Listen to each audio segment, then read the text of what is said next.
class. This is Professor Benninghoff. I'm your instructor for writing 428 usability or user experience research and writing in the fall of 2024. This is just a quick video overview to go through some of the points about the Canvas site. As you can see on the home, here's your sort of first module and a number of the things going on here for us to get set up and started. I'm going to switch to the syllabus and just go over a few things. A big name in user experience research and writing is a guy named Don Norman, who started out working at Apple and made big changes in the way Apple went about its business way back in the 90s. And so we're going to be seeing some videos that talk about Norman doors, and that's why this Far Side comic is rather on the nose, right? So, but hopefully that'll be clearer to you later if it's not at this point. So I'm going to skip down here. There's the course description and what our class is going to do, the outcomes. Here's our sort of overview schedule, the modules as they sort of come out, and the things there's already some things that I'm kind of swapping around in here. So I've got your player character sheet kind of coming before the mind maps. I figured that making the mind map out of the character sheet may be a better way to sort of do that. So I've kind of swapped that around. When changes happen, I'll try to point out these things as quickly as I can. Our textbooks from this class, we have two that you'll need to get: Universal Methods of Design, Expanded and Revised.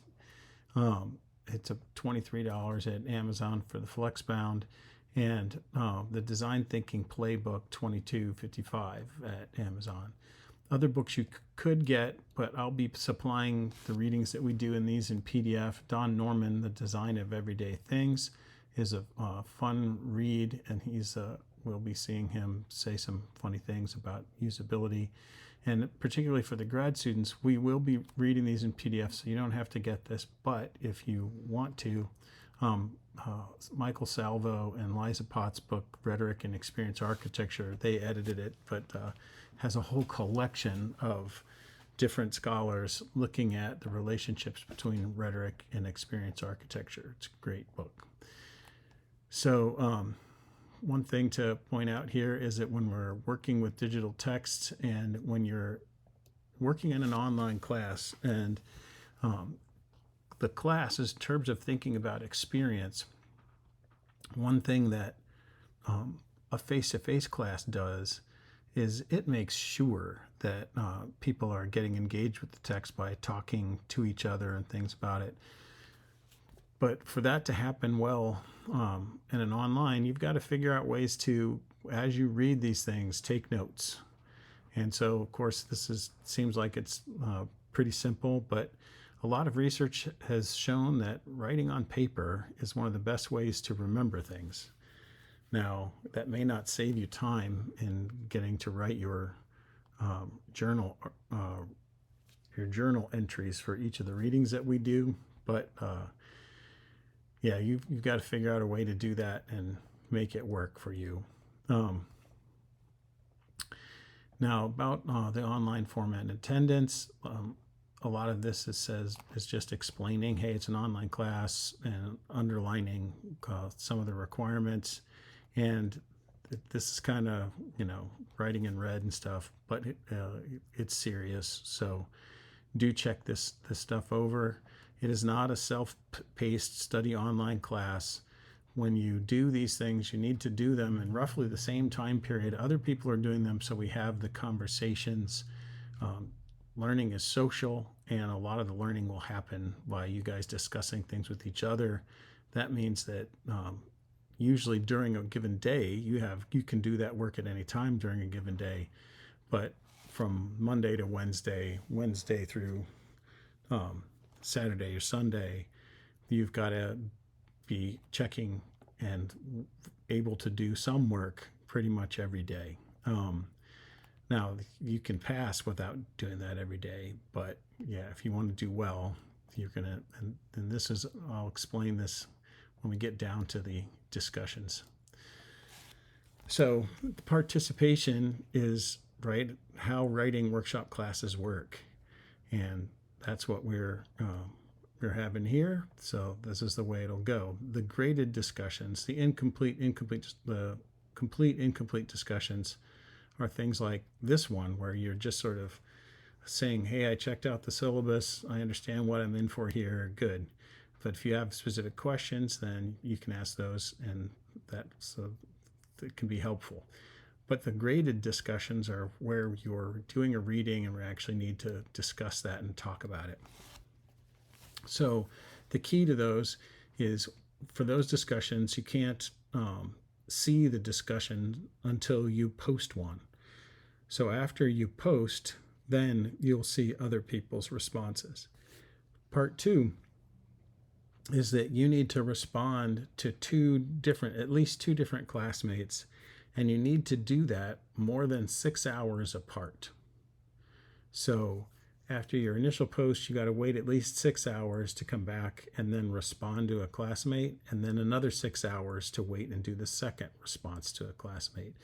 The idea there is to give time for the discussions to develop, and then also time for you to go and check things. It's not about like actually just rushing through and getting it done, but actually engaging with other people.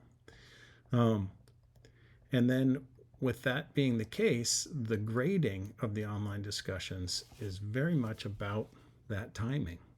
So if you do your initial post on time and you post 2 other times, at least 6 hours apart, you'll get an A.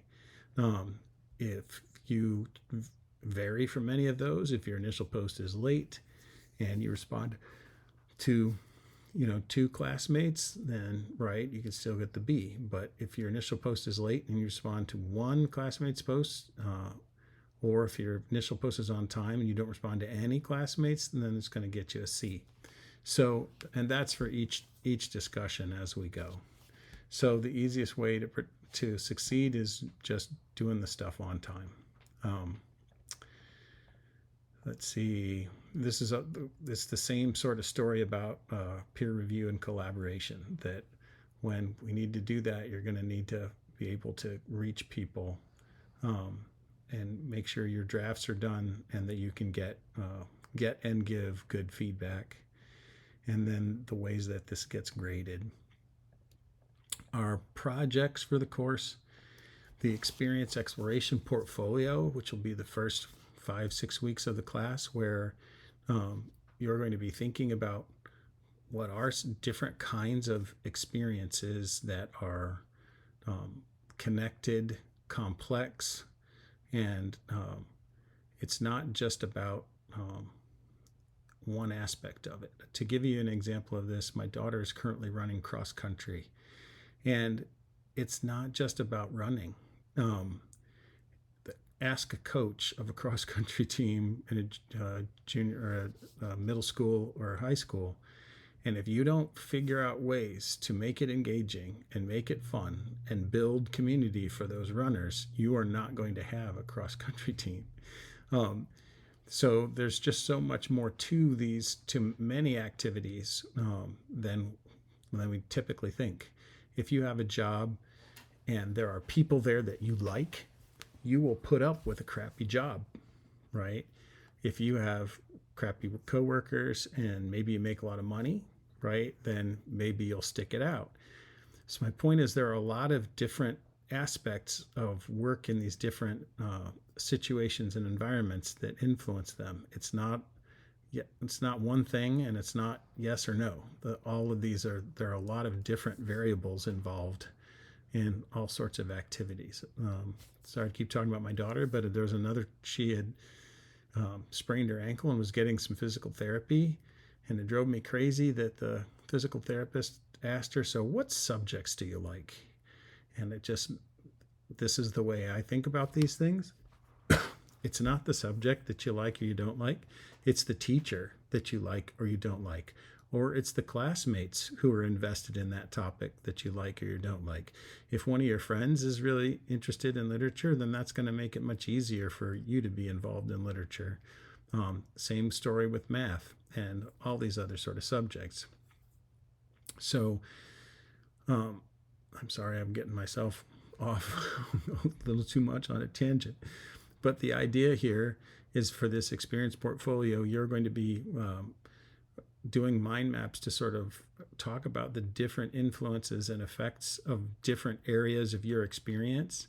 And you're going to do at least 3 of those where you're going to do a mind map and then write up a reflection about thinking about what are some of the different kinds of effects and contextual things, parts of the system that are problematic.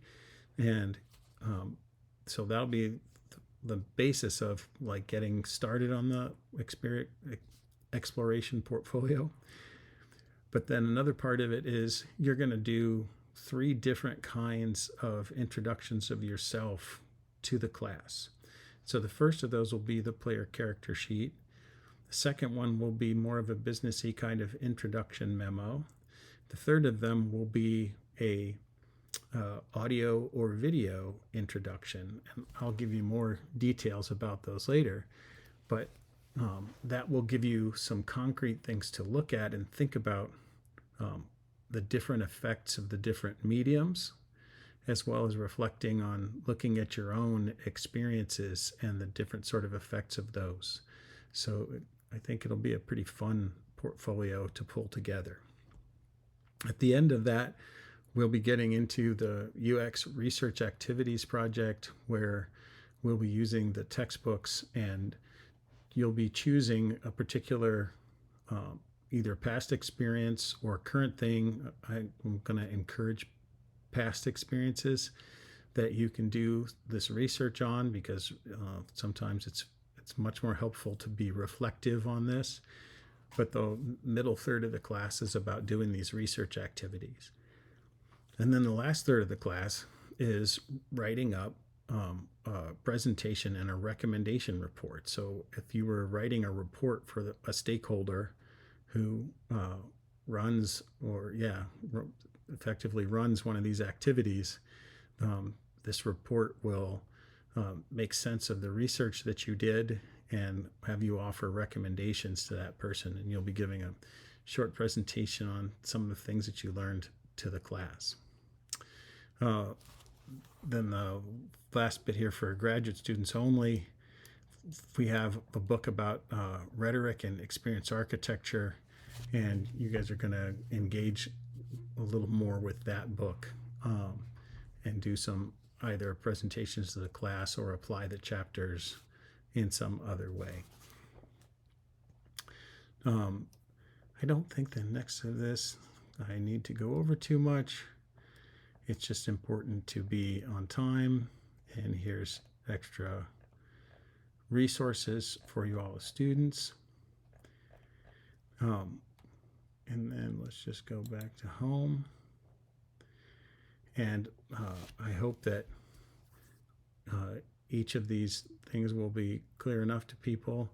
And as we get discussing the different assignments, I've got samples in there for the player character sheet to help people get the idea. I've got a link to a model for the reading journal setup. So I think that should be all good for people. Right now, I'm just hoping to God I get this recording to actually work. So